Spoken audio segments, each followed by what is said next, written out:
Good morning, everyone. I wanted to make a quick video here to show you the new NASCAR DFS Optimizer. It's in Tools, NASCAR DFS Optimizer. I am going to talk fast here. If you have any questions, just shoot me an email, DM me in Discord or on X, and I can kind of talk through this with you.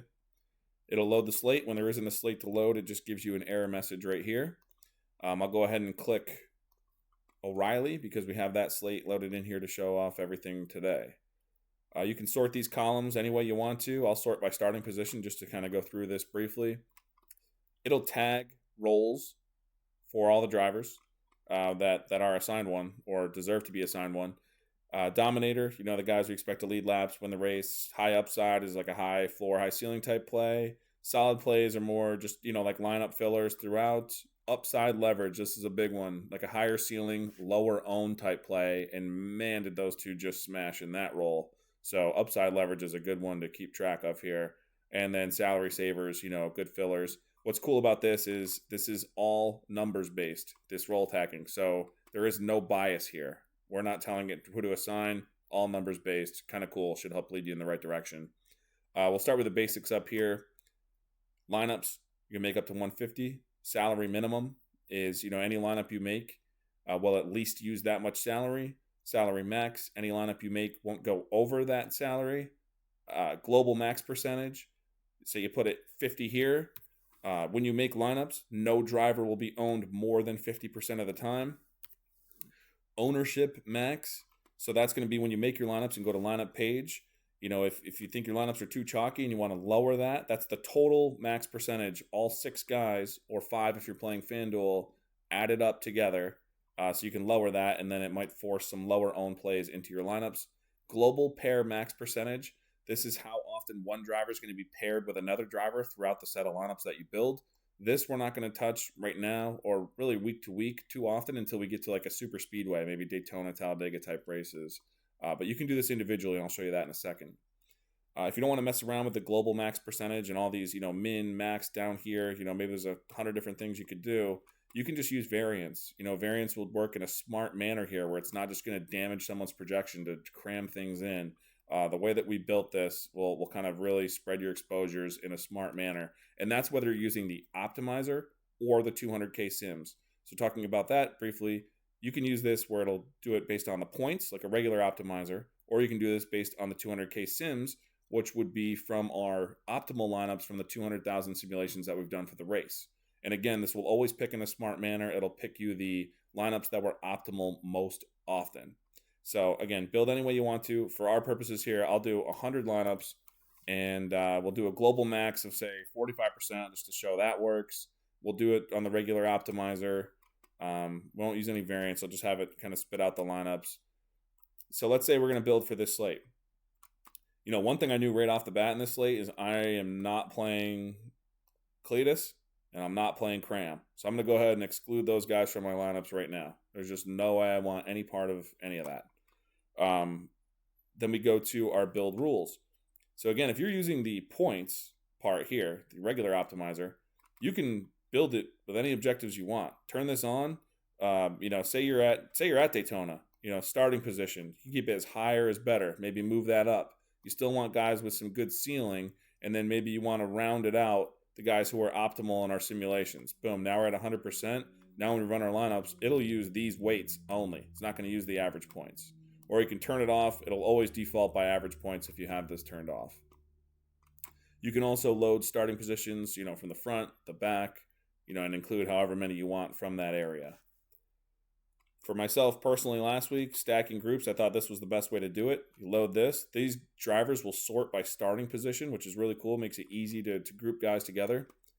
You can do at least, at most, or exactly. I wanted at least one of Day, Love, or Allgaier because those are the guys we thought would lead the most laps and win the race.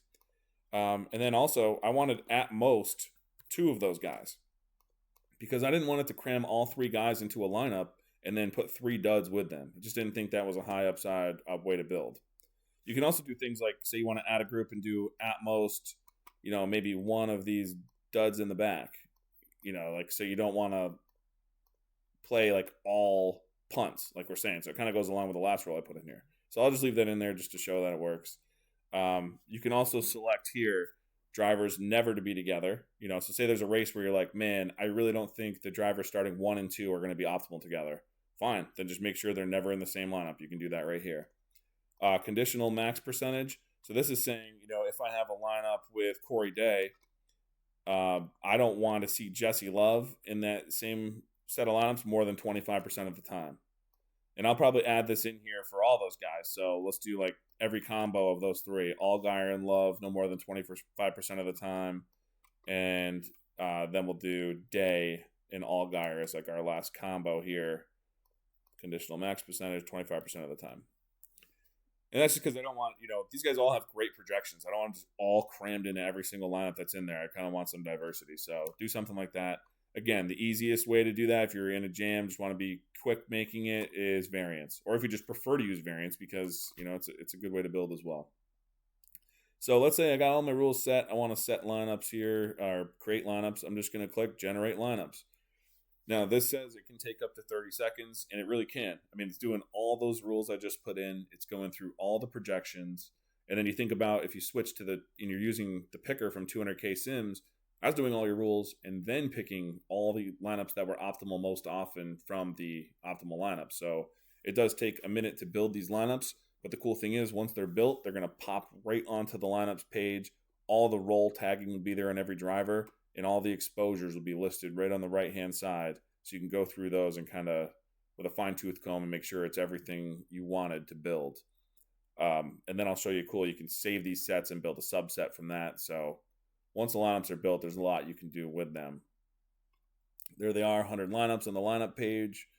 So one thing we'll double check. So let's click on Corey Day over here in exposures. Day, make sure that the rules worked. Yep, Love's not with him more than 25% of the time. But again, so you say, look at this, you're like, man, I really don't want 84% of my Corey Day lineups to have Brandon Jones in it. Well, that's fine. I mean, the easiest way to do that is to go up here, turn the variance up to 5 or 10 or more if it doesn't give you what you want. That's probably the easiest way to do it, rather than go back and add a million different conditional pair max percentages on there. So here, now we're on our lineups page. You can see all the lineups here. You can sort it any way you want to. You can select all the lineups. Let's say we want to save it. I'll save it as 100 lineups. Save selected.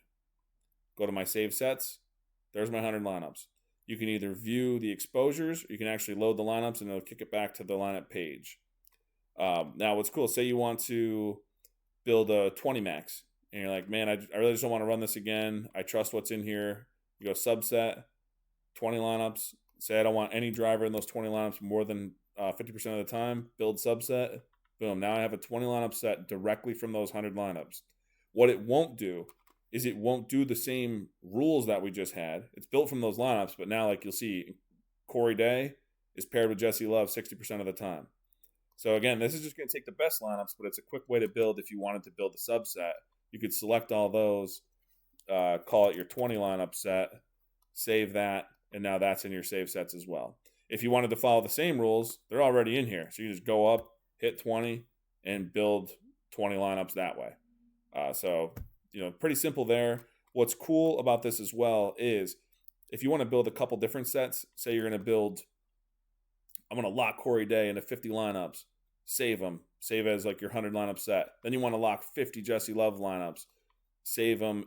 You can save them into the same set. So you go over here, click this drop down here, and watch, I'll try it. We'll select these 20 lineups. I'll try to save to the 100 lineup set. Save. Added to the 100 lineup set. 20 duplicates removed. So what's cool is when you save to the same set, if you have any lineups that are duplicates, it's going to automatically remove them for you. So when you go into these saved sets and you load it, all these lineups are unique. It's never going to duplicate on you, so you're not surprised when you upload them to DraftKings or FanDuel. So that's it. Your lineups will stay here until you delete them. So if you want to reset everything, set up all your rules again, you can hit reset here. That'll clear everything. All the rules are gone. Everything you did is gone except for your save sets. It'll date them. These will only delete when you delete them. Boom, boom. There's no getting them back once they're deleted. I hope that helps everybody. If you have any questions, like I said, just shoot me an email, shoot me a DM on X, in Discord, anything like that.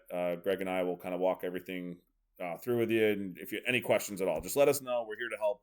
Hope everyone enjoys this. See you soon.